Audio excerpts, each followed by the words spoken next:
Welcome mga boss, may ituturo lang ako sa inyo na pinakamadali sa pag docking ng barko natin. Ang ship to shore, single stopper tayo mga boss.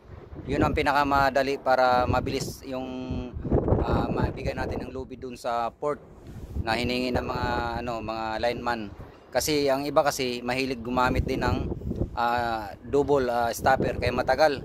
Pero pag ginagamitan natin ng single stopper, mabilis ang trabaho natin at lagi na natin titingnan yung safety natin.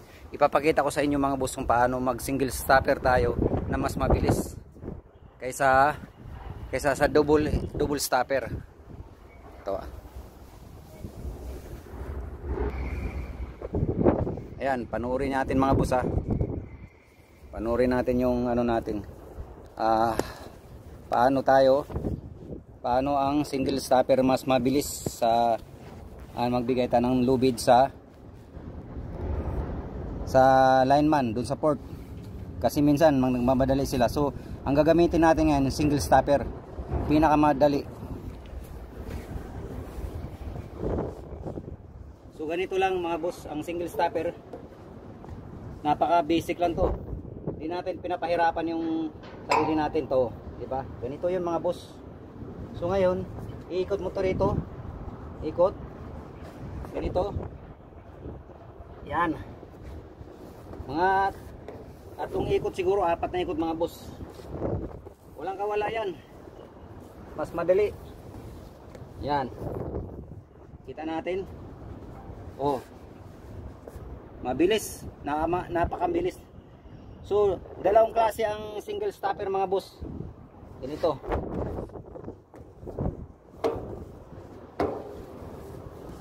Pwedeng ganito ang single stopper natin.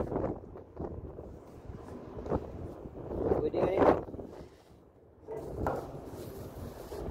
Single stopper, pwede ganito. Pasok natin to. Pasok nyo ganyan. Diba? So, pwede natin ganyan. Mga boss. Single stopper, oh. Yan. Yan. Pinakamabilis din to mga boss. Yan. Yun ang single stopper. So, ulitin natin, baka nalito kayo ha, nalito. Pantay mo lang to. Yung single stopper ganito, ipasok mo rito. Pasok. Yan. Lapit mo dyan. Single stopper. Balik mo rito. Paikot. Yan.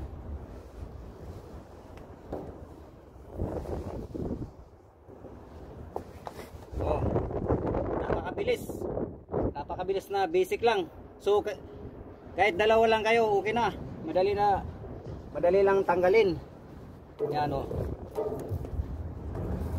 Yung double stopper, marami pang ang dami pang isuot-suot mo, pero ituturo ko rin yung double stopper tayo.